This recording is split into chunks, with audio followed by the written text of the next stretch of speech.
اور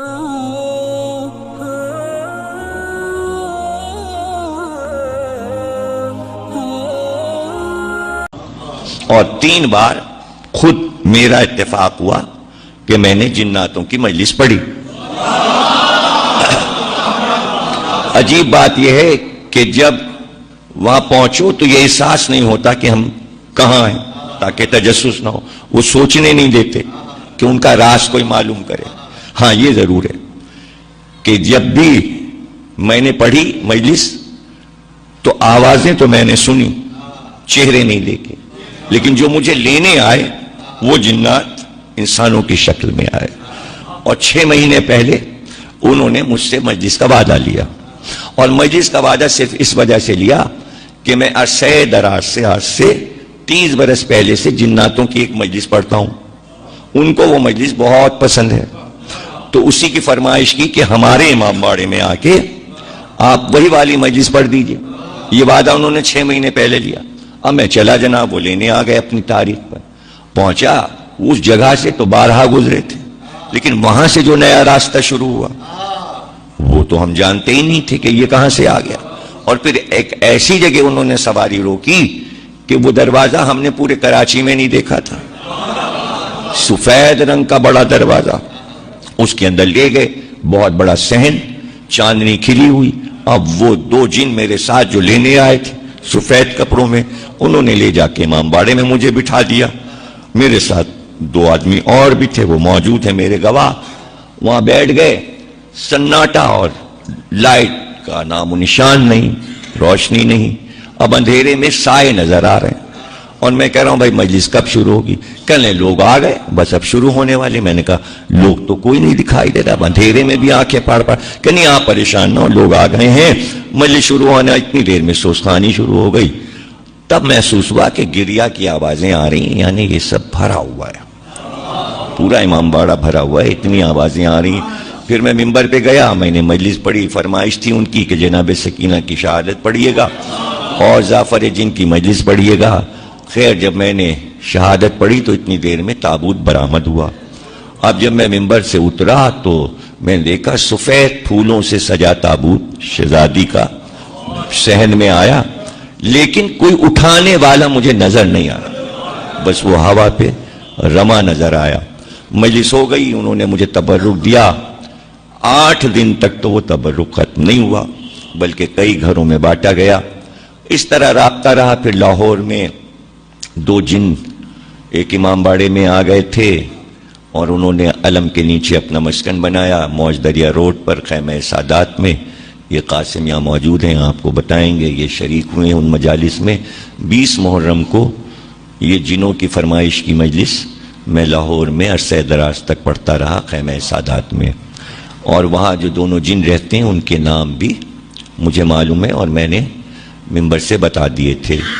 ایک کا نام قیصر حسین ہے، ایک جن کا نام ہے، دوسری خاتون ہے، اور وہ علم کے نیچے 3ری منزل پر وہ لوگ مسکن بنائے ہوئے ہیں۔ تو جب خیمہ سادات میں ہم جاتے ہیں تو وہ فرمائش ہوتی ہے کہ جنوں والی مجلس پڑھ دیجئے۔ اس میں بڑا مجمع ہوتا ہے، پورا لاہور ٹوٹا ہوتا ہے، سڑکیں بند ہو جاتی ہیں۔ ادھر کئی برس سے لاہور جانا نہیں ہوا اور میں وہ مجلس نہیں پڑھ سکا۔ ایک مجلس اور میں نے جنوں کی پڑھی، ایک جنوں کی مسجد لکھنؤ میں بھی ہے۔ اگر اور سارے قصے آپ کو بتاؤں گا تو بہت طویل ہو جائے گا۔ مختصر یہ کہ جس مجلس کی فرمائش جنات مجھ سے کرتے ہیں وہ مجلس میں آپ کو آخر میں سنائے دیتا ہوں کہ ان کو یہ مجلس کیوں پسند ہے۔ وہ واقعہ یہ ہے کہ ایک بزرگ یہ کہتے ہیں کہ ایران کے کتب خانے میں جو روضہ امام رضا ہے وہاں ایک کتاب خانہ ہے، اس میں ایک کتاب دریافت ہوئی تھی۔ تو اس میں ایک بزرگ نے اپنا واقعہ یہ بیان کیا تھا کہ میں تاجر تھا اور میں تجارت کے لیے باہر جایا کرتا تھا کشتی کے سفر پر، اور میں اپنا مال کشتی پر لے کر جایا کرتا تھا۔ ایک بار واپسی میں طوفان آیا، اور طوفان جو آیا تو میری کشتی ٹوٹ گئی اور سب کچھ میرا مال بہہ گیا دریا میں، اور یہاں تک کہ کشتی جو ٹوٹی تو میں بے ہوش ہو گیا۔ جب مجھے ہوش آیا تو پتہ یہ چلا کہ کشتی کے لکڑی کا ایک تختہ جس پر میں پڑا تھا اس نے مجھے بہا کر کنارے ساحل پہ پہنچا دیا تھا. میری آنکھ کھلی تو صرف آسمان نظر آیا یا سامنے پانی نظر آیا. پیچھے مڑ کر دیکھا تو صحرا نظر آیا. میں بڑا حیران ہوا کہ میں کہاں آ گیا اور کس سرزمین پر آ گیا. کچھ دور اٹھ کر میں چلا تھا کہ ہوا تیز جب آئی تو ایسی ہوا میں نے کبھی محسوس نہیں کی تھی. بہت تیز چل رہی تھی لیکن ہوا میں بہت سی آوازیں میرے کان سے ٹکرائیں. یہ آوازیں رونے کی آوازیں تھیں. چاروں طرف سے چیخنے اور رونے کی آواز آ رہی تھی. میں ڈر گیا, میں سہم گیا, لیکن پھر ہمت کر کے میں آگے بڑھا تو میں نے یہ دیکھا کہ ایک شخص زمین پہ بیٹھا ہے. جب وہ چیخ کر روتا ہے تو اس کے جواب میں کئی ہزار آوازیں چاروں طرف سے رونے کی آتی ہیں. میں بہت ڈر گیا. میری ہمت نہیں پڑ رہی تھی کہ میں قریب جاؤں, اس لیے کہ اس آدمی کی جو حالت تھی وہ ایسی تھی کہ اس کے بال الجھے ہوئے اس کے چہرے پہ پڑے تھے. اس کی آنکھیں لال سرخ ہو رہی تھیں اور وہ سر جھکائے زمین پہ بیٹھا چیخ کے روتا تھا. ایک جگہ روتا, پھر اٹھتا, دوسری جگہ جاتا, پھر آگے بڑھتا, پھر کہیں بیٹھتا, پھر روتا. اور جب وہ روتا تو چاروں طرف سے رونے کی آوازیں آتی تھیں. لیکن میں نے یہ دیکھا کہ جب وہ زمین پہ بیٹھتا ہے تو انگلی سے کچھ زمین پہ لکھتا ہے. میں نے سوچا کہ صحرا میں اس کے علاوہ کوئی نہیں ہے, میں کہاں جاؤں گا؟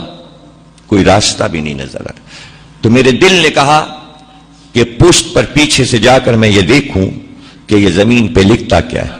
میں آہستہ آہستہ اس کے پیچھے گیا اور پھر میں نے چھپ کے دیکھا کہ یہ زمین پہ کیا لکھتا ہے. اب جو میں نے دیکھا تو وہ انگلی سے لکھتا تھا یا حسین, یا حسین.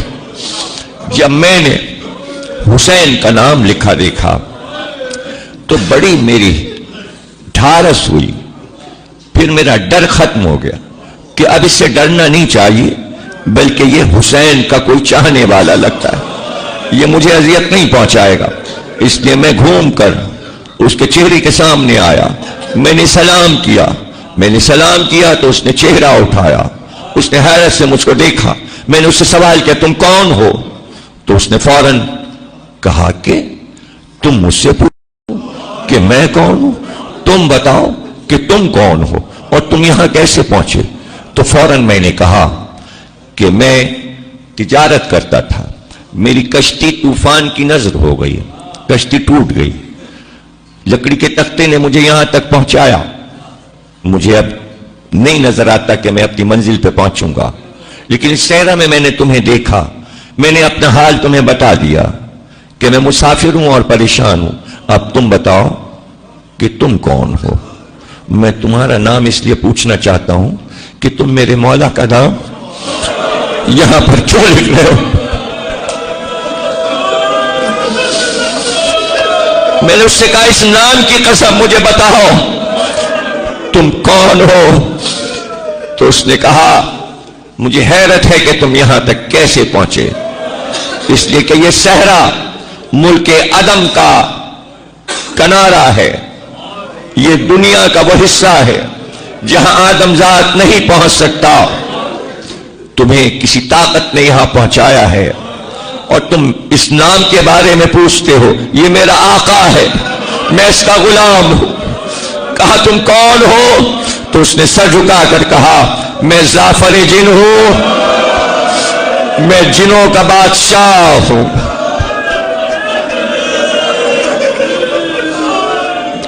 وہ کہتے ہیں کہ اس نے کہا کہ مجھ میں تاب نہیں ہے کہ اب میں وہ دوہرا سکوں. تو میں مایوس ہو گیا کہ اب یہ نہیں بتائے گا. تو بے اختیار میں نے کہا درے دندان رسول کی قسم, مسجد کوفہ میں علی کے شکافتہ سر کی قسم, فاطمہ زہرا کے شکستہ پہلو کی قسم, حسن کے جگر کے 72 ٹکڑوں کی قسم, حسین کے کٹے گلے کا واسطہ مجھے بتاؤ کربلا میں کیا دیکھا.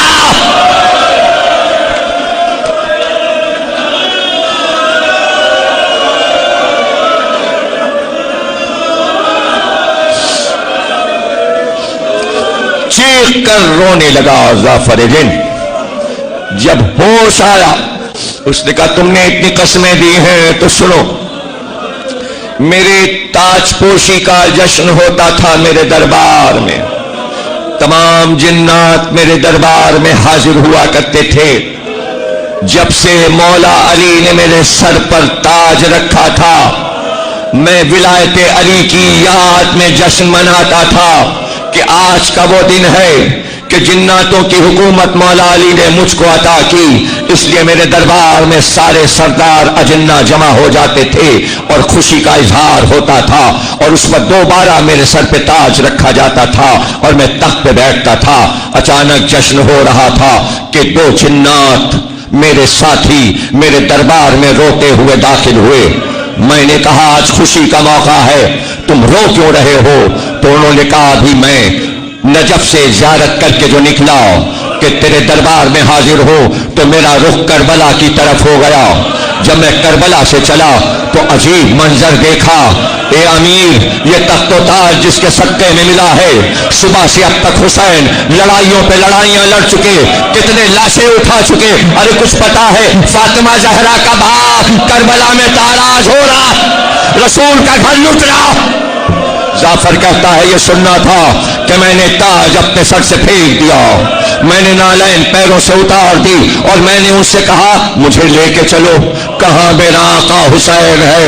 ظافر کہتا ہے میں نے اپنی فوج کو حکم دیا کہ پوری فوج تیار ہو جائے اور فضا میں آ جائے، میرے ساتھی جن آگے آگے فضا میں پرواز کرتے چلے، پیچھے پیچھے میں اور میرا لشکر سارا ساتھ، یہاں تک کہ جب میں پہنچا عراق کی سرزمین پر تو مجھے دریائے فرات نظر آیا، دریائے فرات کے کنارے مجھے ایک شیر کا لاشا نظر آیا جس کے دونوں شانے کٹے تھے۔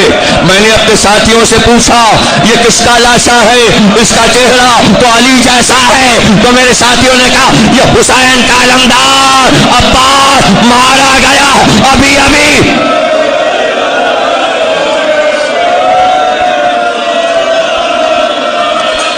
میری